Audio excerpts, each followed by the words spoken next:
सुनील केदार यांचा जामीन अर्ज फेटाळलाय। आत्ताच्या घडीची सगळ्यात महत्त्वाची अपडेट, सुनील केदार यांच्या शिक्षेला स्थगिती देण्यात आलेली नाहीये। सुनील केदार यांना त्यामुळे न्यायालयाकडून कोणताही दिलासा मिळालेला नाहीये। सहकार खात्याच्या नियमाप्रमाणे केस आणि बेलवर सोडणं हे चुकीचं असेल असं सत्र न्यायालयानं म्हटलंय। अतिरिक्त सत्र न्यायालयानं या संदर्भामध्ये सुनावणी घेऊन आपलं हे मत नोंदवलंय आणि सुनील केदार यांना कोणताही दिलासा द्यायला नकार दिलाय।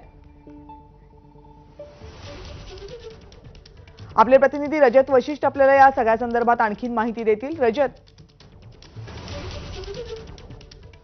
कविता, अवघ्या काही मिनिटांपूर्वी अतिरिक्त सत्र न्यायाधीश जे आहेत त्यांनी अनेक सुनावण्यांनंतर आज या संदर्भातला निर्णय दिलेला आहे आणि त्याच्यामध्ये त्यांनी हे प्रकरण जे आहे ते लोकांच्या पैशाशी निगडीत आहे, शेतकऱ्यांच्या पैशाशी निगडीत आहे।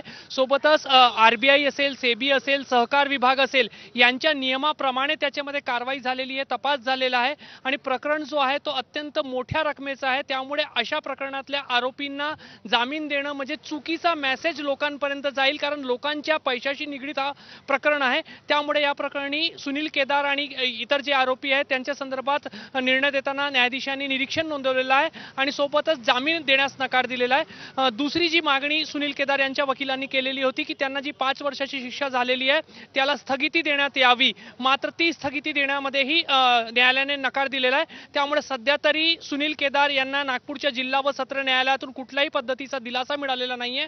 त्यांना 2 वर्षापेक्षा जास्त कालावधीची शिक्षा झाली आहे। त्यामुळे त्यांची आमदारकी जी आहे ती विधानसभेचा जो सदस्यत्व आहे तो रद्द झालेला आहे।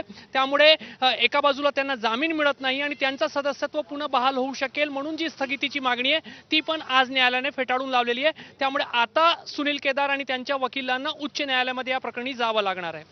धन्यवाद या सगळ्या सविस्तर माहितीबद्दल रजत।